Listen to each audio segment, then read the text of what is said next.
It is hard to argue against the idea that the world is built upon connection.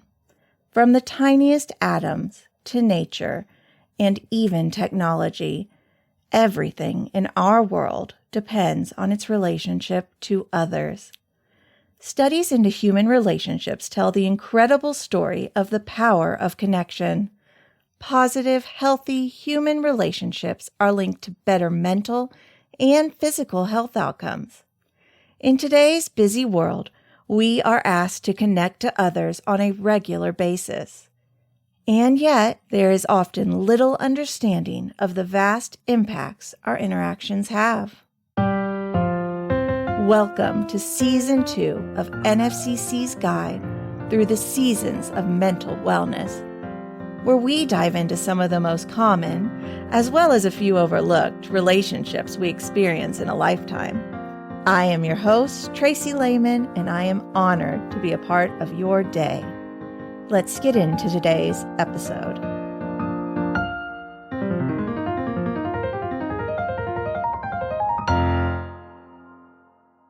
As a licensed marriage and family therapist, one of my favorite populations to work with is families.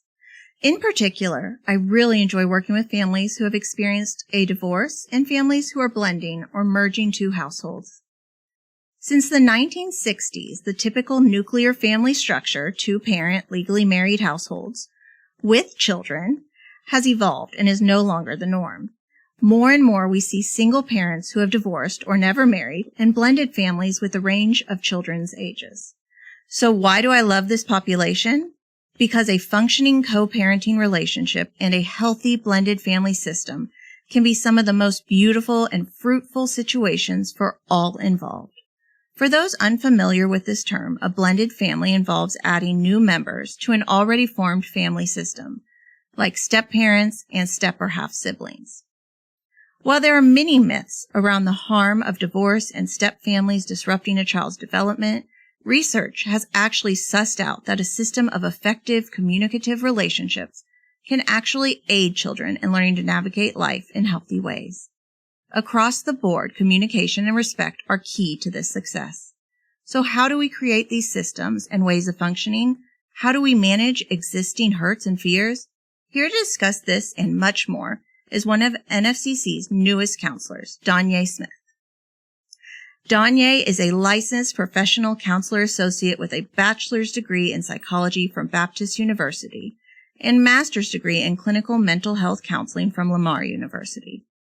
Donyé has worked in residential, nonprofit, and private practice settings treating depression, anxiety, trauma, obsessive-compulsive disorder, and parenting. She works with adolescents and adults using multiple modalities to develop an individualized approach for clients and strives to provide a safe, non-judgmental environment to explore their concerns and help them lead meaningful lives. Welcome, Donyé. I love this topic. I love co-parenting. I find when I first started, I had no idea I would love this. But, I find so many people shy away from it. And I was working with kids a lot when I first started. And having both parents be on the same team and be in the same place is helpful, even more helpful if we can get the entire system involved. And so I think that's why I love this topic and working with this population so much.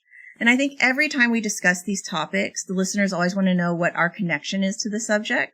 So do you mind sharing your own story as it pertains to your work as a counselor? I think that just experiencing most of my experiences with adolescents is obviously in those situations where there is co-parenting involved, because that's such a prevalent situation for a lot of families. And so seeing how that impacts them and trying to navigate that for with the kids is the basis of my experience. I think in addition, I have my life experience of my family being a blended family, coming from a blended family. So having that background as well. Yeah, awesome. So let's talk about co-parenting. I've seen so many non-attached parents who can't speak to each other or even be in the same room. How can parents navigate through pain to find forgiveness and respect and learn to be a different kind of team? I think as with most things, communication is the issue, as well as kind of accepting where you are in the situation. I mean, there's obviously lots of emotions that happen between those two parents when a divorce happens. And sometimes we lose sight of the children in that effort. So one, recognizing like as adults, we've got to take into consideration the kids and sometimes kind of set our emotions to side and deal with them separately, not to not deal with them, because I think that's the biggest part, is that you do have to deal with your own emotions in the situation, the hurt, figure out how to forgive that other person, or at least how you're going to navigate those emotions as it relates to your child in that situation. Yeah. I mean, I think it's already hard. Not everyone starts out with a 2-parent household. So let's start there. But absolutely, for those that do, I think a lot of hurt and trauma happens before people separate and go to divorce. And so there's a lot of resentment that gets built up. I think one of the things I love doing couples therapy is working through that. Mm-hmm. And so I kind of bring that in when I work with parents together who are co-parenting. And most of the time, it's really hard for them to talk to each other, to hear each other's point of view. Mm-hmm. They've got their armor on. Absolutely. And so I think what you're saying is right. Like, you have to put things aside, but also that work. That work is so vital. You definitely have to do that work and figure out how to deal with those and navigate those emotions, and how am I going to separate that from the situation that I have to deal with that other parent in another household with my child, having to go back and forth. Yeah. You mentioned like sometimes there's not a 2-parent household, but even in a single parent household, there's still another parent there, whether they're active or not active. Mm-hmm. There's still a lot of feelings to navigate there. Yeah, absolutely. And I think when we talk about that, I think support systems are so important. So even if you have an absent parent, having somebody else involved, if you can, to support you is really important too. And that is also a co-parenting relationship. Absolutely. Absolutely. And I think that becomes the navigating thing, even with co-parents, is like other people start being involved for one reason or the other. Mm-hmm. You know, in a divorce situation, you still have that same dynamic of like, okay, now maybe the grandparents are more involved because they've got to help out this one parent on this side and vice versa, the other parent on that side. So they get kind of more involved as well, or a friend or something like that. So navigating those terms of how much or how little that other person has a say-so in how the children are being parented becomes an issue as well. Yeah. And I see people come in with that too, with I'm raising my kids with the help of my parents, and they do things that they did to me as a child that I don't like and I don't want to happen. And I don't know how to deal with that. I don't know how to navigate this. And so that's a part of this too. So all the people that engage, that's kind of what I think of when I think of blended family. It doesn't have to be a legally blended family. It can just be, who are the people helping to make this family function? Right. And how do you navigate that? I think it kind of starts with a lot of boundaries, but again, doing that own emotional work to figure out where those boundaries are, and also being able to communicate that once you come across it, like you said, that grandparent that's kind of overstepping their bounds or something like that, to be able to be like, okay, you know, this isn't working for me. How do I communicate that to the other person in a way that is not isolating that relationship? Mm-hmm. Yeah. And when I work with individuals on things like this, what I talk about, well, when I do couples too, I talk about this with pretty much everyone. Mm-hmm. Yeah. Everyone is self-awareness, right? Absolutely. I think we are in a go society and we lose sight of ourselves. Absolutely. And we just react. Mm-hmm. There's hurts and something reminds us of a past hurt and we react to that. Yeah. And if we have that awareness, if we create that space, it gives us the ability to decide how we need to communicate what's happening inside of us, and let go of the things we need to let go of. Be able to see the bigger picture. I was talking to a client recently about explaining meditation, because as far as meditation is concerned, I go from the acceptance and commitment therapy model. Are you familiar with that model? Mm-hmm. Yeah. And so that observer platform, which is how I see meditation, it's giving yourself some space. Mm-hmm. And what I came up with yesterday that I really liked, I even told her, I was like, oh, I really like that, which is funny, but that's kind of how I am in session. But I said, it's like you're building a map maker into your world. Like if you're walking through a landscape, you don't really have a sense of where you are. You just have what's around you immediately, and you can only respond to what's around you immediately. But if you have a map, if you're looking at a map, you have lots of pieces. You can choose directions. You can understand the terrain. You can know what tools you need. And so that meditation practice, that self-awareness, is building a map for yourself so you can decide how to navigate your world. And so I always think the first step in any relationship is that self-awareness, that build your own map so that you can navigate the world in the way that works best for you. Yeah, and I think being honest in that sense of making that map like you're describing is what I think about kind of like a contract when they're separating and trying to decide how are we going to navigate this parenting relationship separate, and how's that going to look differently than it's looked before? How's it going to look similar? I mean, we're still the same people, so we still might have the same parenting styles or models, and how is that going to look living separately? Being able to kind of look back and see the whole picture. What questions are coming up when you're even thinking about this? Start maybe jotting those questions down. How is this person going to do this or that? How are we going to navigate school pickup and drop off and all of these different things? And if some emotions come up, noticing like, okay, what is that about? How do I navigate that? Because that's going to probably be a sticking point at some point. How do I communicate that to the other person? What am I looking for as a solution to deal with that issue? Yeah. And I think if you have that space, you can step back from those reactions and say, something I do have co-parents do often is, what are y'all's shared values? Like, as you're raising children in separate households, what values do you want to be common across the whole thing? What do you really want? Who do you want your child to be? What do you want them to represent as far as values? And so when you have those reactions, I always am like, well, step back and say, if I respond the way I feel like responding right now, is that in line with the values? What am I working on? Because that's how you create a team, right? Absolutely. Am I working towards this value goal? And so that's like respect is a big one. So I'm feeling like I want to attack you, but that wouldn't show respect. How do I respect you as the co-parent? Absolutely. And I think that's a big part. And like I said, when those emotions get revved up, you're not thinking about that, but being able to kind of take a deep breath and step back and make that decision of how am I responding?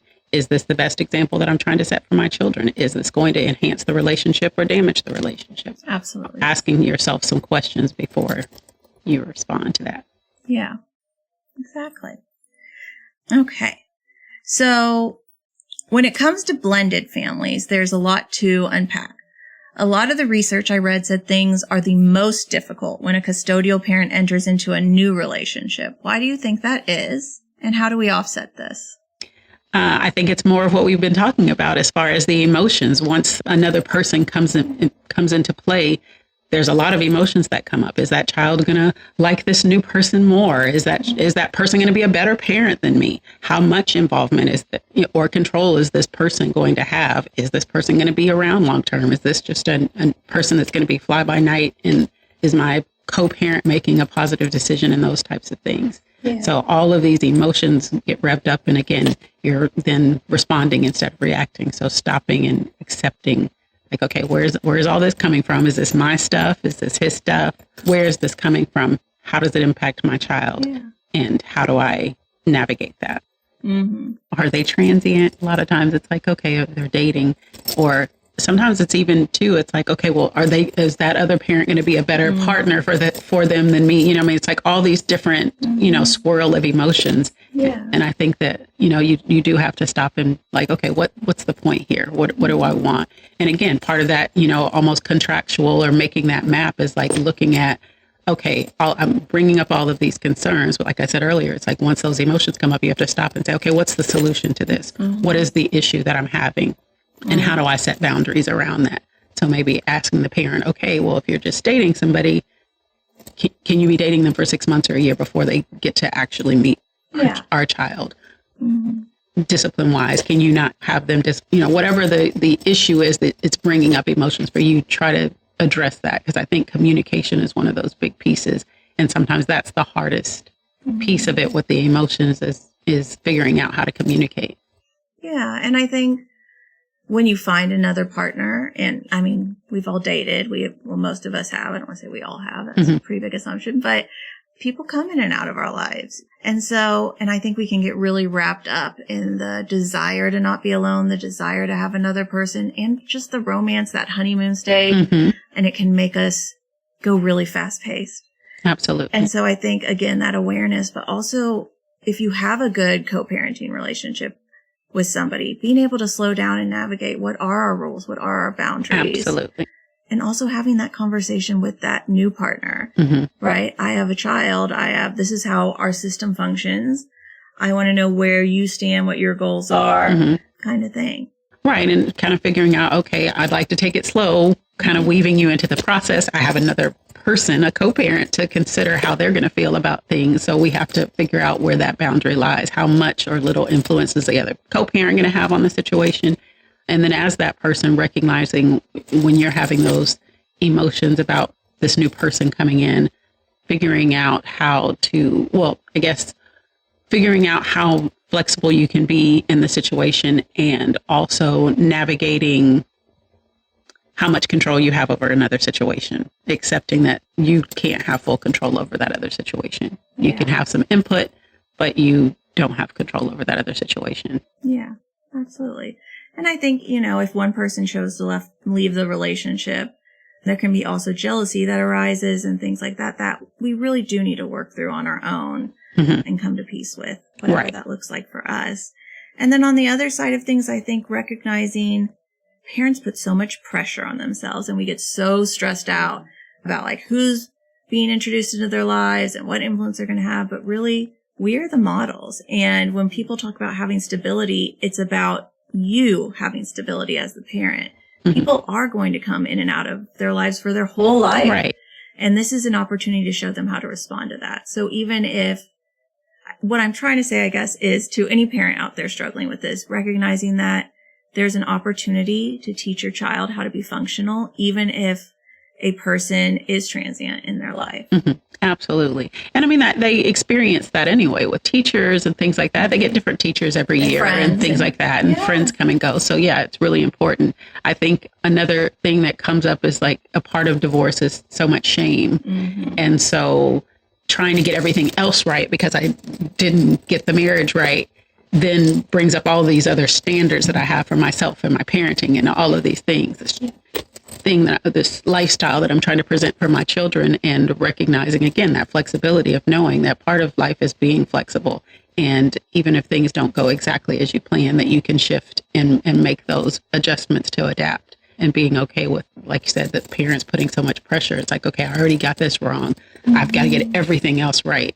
And that's just not the case. You're not going to get it all right. It's all just like with anything else in life. It's trial and error. We're working through it and figuring it out the best way we can, and kind of cutting yourself a break in that sense. So you're not going to get everything exactly right, but there is always recourse. I mean, you can correct it. You can say, okay, well, we didn't quite get this right. How can we adjust? How can we shift? Yeah. And having conversations with our kids about it when we don't get it right. Absolutely. I believe in transparency, and I think hiding things. Of course, kids don't get to know everything, but I think being I had a bad reaction, it's okay to say I was really upset. I felt really this feeling, because your child will have that same feeling at some point, and knowing that's a normal feeling will actually help them navigate it better. Absolutely. Oh, I've seen this, mom or dad or grandma and grandpa or whoever it is in their life. Talk to me about this when it happened for them. I remember I have a little bit of wiggle room here to understand it. Yeah, and I think that making sure that, like you said, talking to your children about it is a key thing. I think that obviously adult things need to be handled with the adult, but there needs to be some type of communication with the child about what's going on, and being able to kind of ask questions about where they are, how they feel about things, even with this new partner. Well, how are you feeling about this? How do you feel about this idea about it? Because sometimes they're just oh my gosh, I don't care as long as you guys are happy. And then sometimes they have some reservations. I'm not sure how this person's going to do this or that. And just being able to let them ask the questions, being a sounding board for them and helping them navigate that. You might not have all the answers, but you can at least be there to listen to their questions. And sometimes it might be well, you know what? I don't know how that's going to look. You might need to ask the other person, and encourage that communication. Or that might be a question that I need to ask them. So I'll check in with them and get back with you. Yeah. And just making it safe to have feelings, right? Feelings don't mean action or outcome. Feelings just exist in the moment to give us information of where we're at. What do I do with this? Yeah. And so making it safe for you to express emotions makes it safe for your kids and whoever else is involved to express emotions as well. Absolutely. Yeah. So another issue that comes up around co-parenting is establishing co-parenting not only with the other initial parent. I use initial because not all are biological parents. Some are adopted. Right. But also with the step parent and across all involved parents, as we've been talking about. So what goes wrong here, and how can people work to create healthy communication and relationships across all fronts? And what have you seen that goes right? And before you answer, I want to say what comes to mind as I'm saying this question is there's this new movement on, gosh, I guess it's on all the forums like TikTok and Reels where people talk about having good relationships with their ex's new significant other, with the step parent, that they can all come together. And I think it's a really beautiful thing. And so I just want to start with, there are people doing this. It is possible, right? It is possible, and it can be done, and it takes time, communication, and I think acceptance. I think you've got to do the work to navigate all the emotions and things like that, and be able to be kind. And like you said earlier, sitting in your values, what are my values here in the situation, and what do I want to present? Because that's a big piece of it. Communicating with the co-parent, and then also giving the other parents, whatever they may be, step parents or girlfriends or boyfriends or whatever, giving them the opportunity to actually get to know them. I think a lot of times what happens is they already have all these preconceived emotions and notions about the other person before they actually get to know the person as an individual. And also accepting, like, is this person treating my child well? Like, taking those things into consideration can help enhance that relationship and accept that other person as a part of a team. And parenting is hard. So having more people for the team, if you can get a cooperative person, can't hurt. Yeah. Yeah. I love what you said there, because that's exactly what I think. Accepting the new person as an individual. Individuals come into your kid's life all the time. And I think what happens here is there's so many feelings, rightfully so. I don't want anyone to feel judged. Absolutely. This is a really hard, painful thing to navigate a lot of the time. Right. And I think that new individual gets lumped in with all those bad feelings that the ex-partner created or was part of. And I think that's an important awareness piece too, separating them, getting to know who they are as a person. Most of the times they're not terrible people, but if we walk into it with, I don't like this, I don't want this, anxiety, and we haven't done the work, our kid senses it. I can't tell you how many kids and how many therapists who work with parental alienation, where it starts from, you start talking badly about this new partner, you talk badly about the other parent, and it creates where that child doesn't want to be around them. I think that's a huge thing is making sure that, again, you've done the work and you have those boundaries, and putting your children's feelings into consideration, in the sense that talking badly about the other partner or talking badly about their new partners, those types of things create a lot of confusion for children, and then they don't know where to stand. This person could have been very nice to them. And so it's like, okay, well, I don't know whether to, like, I thought you could trust nice people, and this is what you've taught me. Like, if people treat you with respect and kindness, you can trust them in these types of things. And then you're saying, no, that's not true. So depending on the age of the child, it can be very confusing for them to be getting those mixed messages. And also, the more that, sometimes it backfires on you. You're talking poorly about the other person, and they like that person. So then they're liking that person more than there's just a lot of mixed feelings that come up with that. So being careful about how you communicate with that. And again, trying to create solutions to the situation and not barriers for you or your children. Yeah. And another thing I see a lot is, when we've created this disdain for this new person, especially if they're going to stick around, and your child goes over and is just rude to them.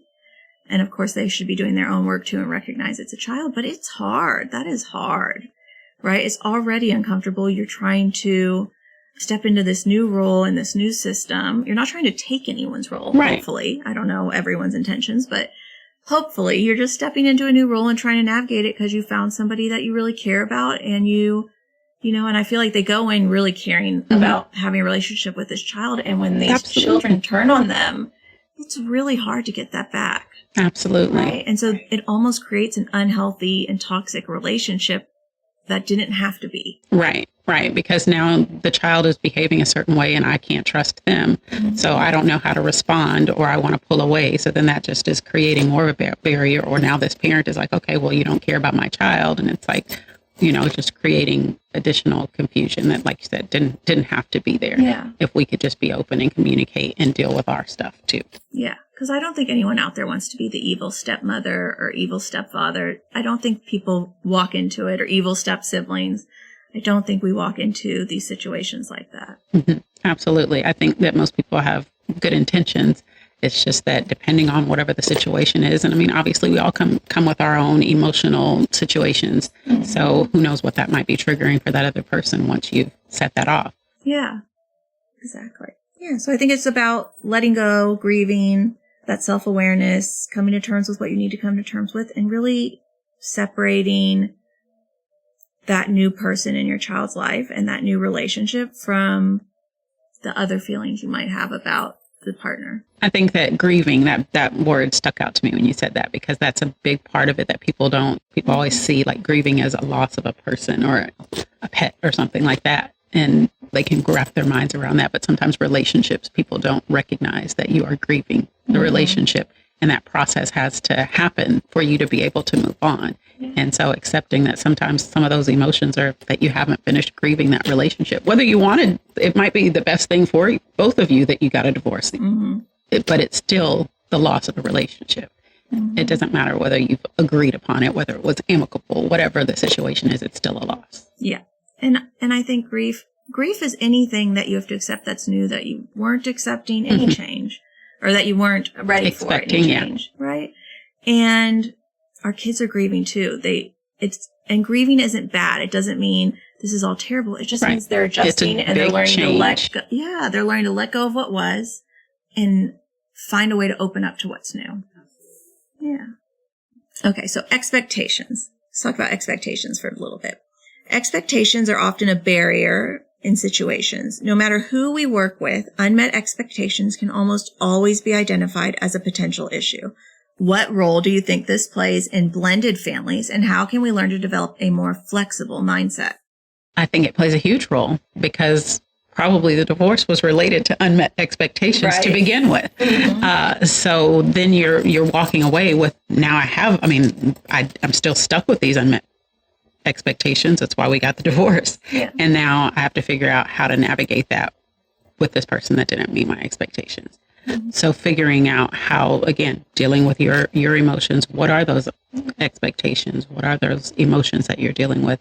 And how do I communicate that to the other person? Again, my grief comes to mind in that situation too, because you've got to grieve the fact that that's not going to resolve. That didn't get resolved in the way that you would have liked it to and hoped it to. But how do I now accept this new situation and figure out how to navigate this new situation? Yeah. I mean, so much of the relationship stuff is self-work. Expectations, gosh, we walk into relationships with expectations. Absolutely. And we can get really stuck on them. And I think, the question says flexible, and flexibility is so important, I think, when it comes to expectations, because if your expectation isn't getting met, it might not be a reasonable expectation. Right. You may not have had a realistic expectation. That expectation might be connected to some childhood something or another. Right. Those fairy tales. Right. Some previous experience you saw in a movie. Like, who knows what the expectation is connected to. But being able to say, yes, I have an expectation, but what's the real situation that I'm in, and how can I navigate that and adjust? Because the expectation initially probably had nothing to do with the other person. And so now you've got to take these other people into consideration, the child, the co-parent, the step-parent, whatever the situation is. So now you've got to be able to adjust to now negotiate those expectations. Yeah. It's so funny when you were talking about that in our past expectations. What came up to me was my husband. So I am like a hopeless romantic, always have been. Watch all the rom-coms. I love them. I can't get enough of them. But I used to say to him all the time, when it came to planning dates and things, if a date didn't meet my expectations, so this is me being vulnerable, I've had to grow. I was like, I don't understand why you can't make it more romantic. There's like a million playbooks out there called rom-coms that you could watch and get an idea from. And what I've missed in that and how I had to be flexible was if we're going to plan something it should be between both of us. And we had to learn to coordinate and communicate, right? I have to ask for a date sometimes if it's been a while, because the thing that happens in movies that doesn't happen in movies, that happens in real life, is we aren't just focused on this one relationship. We have multiple relationships, multiple roles, multiple stressors all playing a role, and it is really hard to juggle. And so sometimes we're going to lose sight of things. And also, most of the things in those romantic movies are pretty dramatic and exceptional situations. I was going to say, you get to be the director, the producer, the all of that, and there's not somebody else trying to coordinate that for you. Yeah. And so, that's kind of that adjusting expectations, recognizing that it's not somebody reading my mind and knowing, showing up at a fountain with flowers and music and whatever happens in those things. By the waterfall. And, these where they show up after a big fight and make mass amends and recognize how wonderful you are. I mean, I'm sure that happens, but that doesn't need to be the goal. That doesn't need to be the expectation, right? The expectation is, how do I feel good in this relationship? Mm-hmm. Absolutely. How do I get my needs met? What are my needs and how do I get them met? And sometimes I think that we feel like we have a need that needs to be met or an expectation, and it's that other person's responsibility to get it done. And sometimes it's our responsibility to get it done. Yeah. And adjust it as needed. What about that expectation? What need is being met with that expectation, as you were saying? And do I need this whole thing met? Where's the wiggle room here? Absolutely. Right. Is it even realistic for me to ask somebody else to do that? Like you were saying with the movies, like he doesn't have an executive producer and all of this and, the filming and somebody do your hair, somebody do your makeup. Right. I mean, wonderful. Wardrobe, all of that.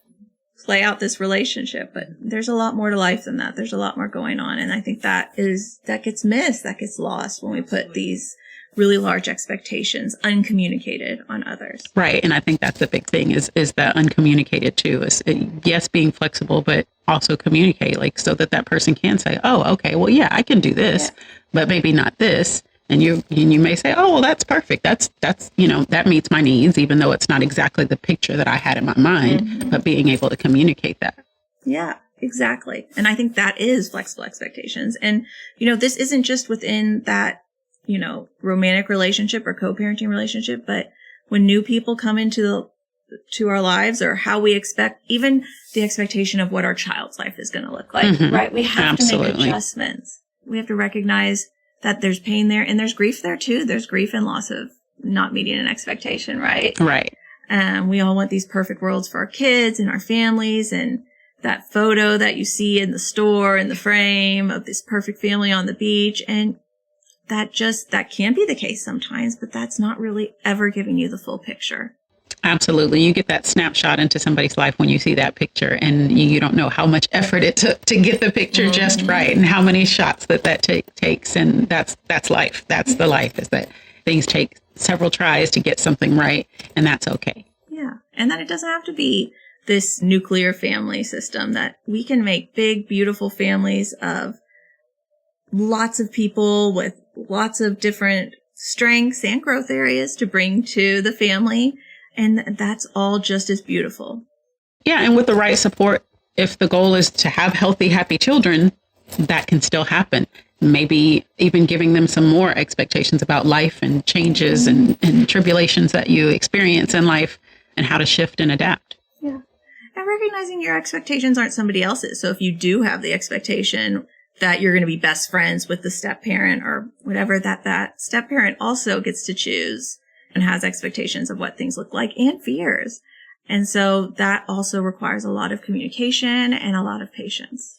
And patience, I think, is the key. I was going to say, sometimes that relationship does develop, but maybe not as quickly as you would like, maybe not exactly the way that you would like. Maybe there's some bumps in the road and those types of things, and recognizing that those experiences don't mean it's not going to happen, but giving the space to let it develop however it developed. Yeah, absolutely. Okay, so another thing that comes into play with blended families is step siblings. And that can be really hard too. Now we've got lots of kids with lots of feelings and lots of expectations coming in and trying to figure out what that looks like. Kids can feel displaced. They can feel in competition.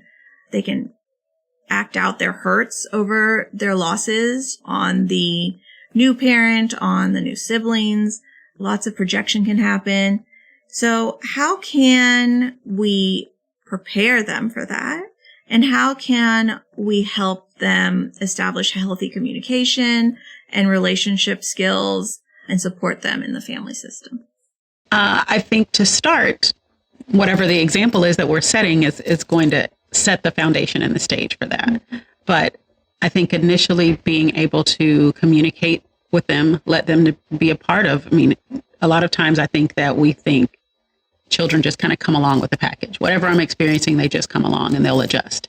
And sometimes they do. Sometimes they don't have a choice if nobody's stopping to say, how do you feel about this? What's going on? This is what's happening. So they do figure out how to adjust one way or the other, whether that be positive or not so positive sometimes, hence the acting out or something. But I think that taking them into consideration, keeping communication open with them, spending time with them.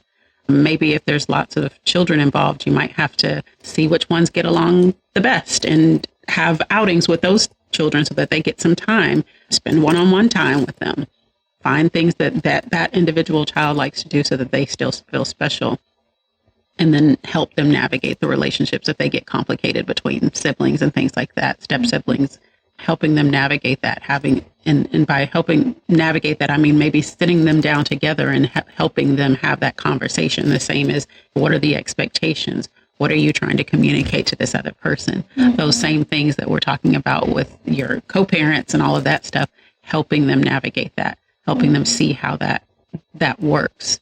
And that might be kind of orchestrating, like having the conversation. Well, you mentioned to me that you feel like this.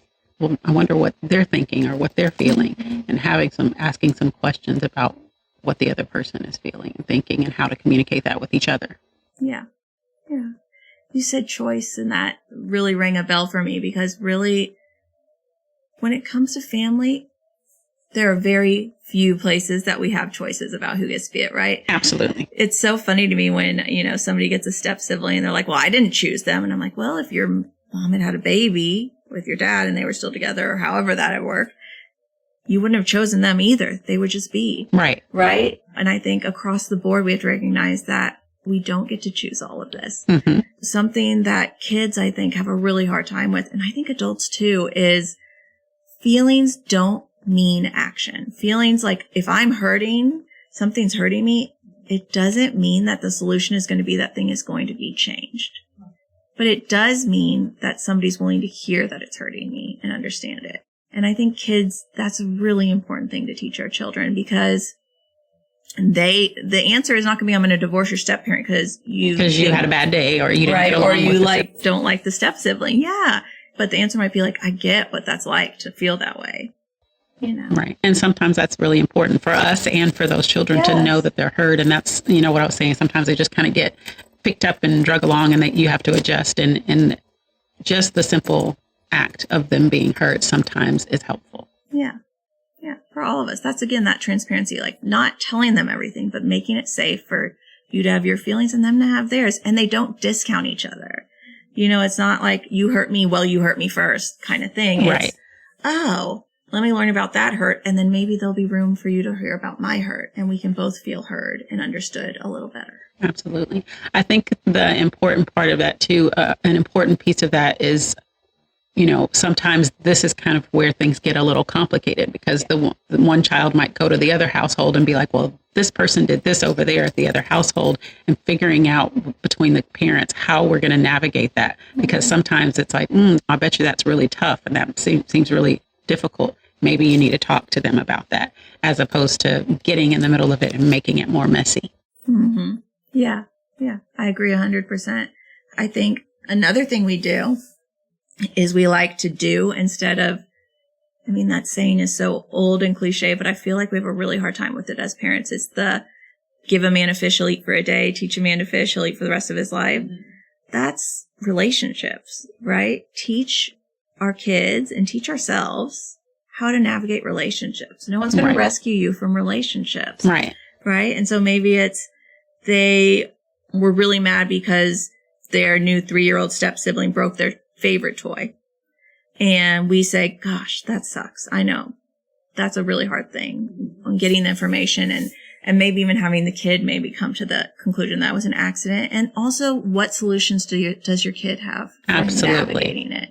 What do you want to do about this? Right. I think that's a big piece too, is not answering the question for them or not jumping in there to say, okay, I'm going to fix it. I'm going to buy you a new toy, or I'm going to do this. Mm-hmm. But listen, what do you want to happen? What would you like to see happen? How can we fix this? Or, what do I need to do to make you feel a little better about this? Or what can you do? Mm-hmm. Yeah. And I find when we coach our kids through things, it helps us through things too, right? It's all learning opportunities. Mm-hmm. So I'd like to end on a positive note. So can we spend some time talking about positive outcomes in blended families and how all parties involved can put forth effort to make things work? What are the tools? What kind of work is needed here? It's definitely possible. It does happen. I think that keys are listening skills. I'll use our psychology term of active listening, being able to reflect back, listen to the person, to understand and not to react, and trying to navigate that, to do your own work and set boundaries. Try to enter into the situation with empathy and kindness and trying to be the best parent that you can for your children, and to understand that other person is probably trying to be the best parent for your child as well, and giving them some grace in that situation. Yeah. Focus on solutions, setting boundaries, and communicating what those expectations are and how you can navigate them. If you can communicate them, like I said, the other person might have a solution that you haven't thought of, and that might work just as well as the one that you've thought of, but might work better to get the ultimate goals accomplished. Yeah. I think that's very well said. The only things I would add are remembering respect and remembering compromise. Sometimes we get so rigid. That's why that flexibility question is so important to me, that it was included in this, because we have to be flexible. There are lots of people who all want it their way involved as we blend a family, and it's not going to all be one person's way. So we have to learn to compromise. We have to walk into something knowing what our boundaries are and what we're willing to give and what feelings are driving us, because sometimes the feeling locks us down. And if we can make peace with the feeling, we actually open ourselves up to make some real good progress. Absolutely. I think that a lot of times we go into things wanting control. And if we can figure out that control is not going to give you the ultimate goal, but negotiating and compromising and being flexible is, then that becomes a little bit easier. Yeah, absolutely. And I think there's families out there that do this really well. There's families that have great times together. I know families that go on vacation with like the extension, the step family, the former, everyone goes together and has a great time. And I'm not saying everyone has to look like that, but I just think that's such a beautiful picture of acceptance and moving forward to keep in mind when you're dealing in these situations. Absolutely. And also that obviously isn't everybody's experience. That doesn't mean you're less successful because you all aren't going on vacation or having, big family birthdays or Christmases with everybody involved. That it's still successful if the child is happy and healthy and everybody's getting what they need out of the situation. Absolutely. If you feel like it's going well, if you feel stability, if you feel like your kid is safe and you are safe and situation safe. And I do want to add in there my little disclaimer, like this does not apply to abusive situations. Abusive situations are very different. So that would be a completely separate conversation for us to have, right? We don't have to be flexible with somebody being toxic or abusive or harmful. But outside of that, I think if you feel good about how it's going and you see the progress and you see the benefits, then that is all you need. Absolutely. Yeah. That's what you want, a healthy, happy family and healthy, happy children. And that might look different for everybody, but that doesn't mean that you're less successful. Yes, absolutely. Wow, this was great. Thank you so much for being here, Donyé. I really appreciate the time. Thanks for listening. If you enjoyed this episode and would like to help us reach more listeners, please share it with someone you know, post about it on social media, and leave a rating or review. To see what's coming next, follow us on Instagram and Facebook at Nick Finn Counsel, or visit our website at finnegancounseling.org. Before I go, I'd also like to thank the people who made this project possible. Our wonderful experts who joined me for each episode, our production team at 3 Wire Creative, our editor and production assistant, Jacel Dickson, and the amazing leadership team and supporters at Nick Finnegan Counseling Center in Houston, Texas. Until next time,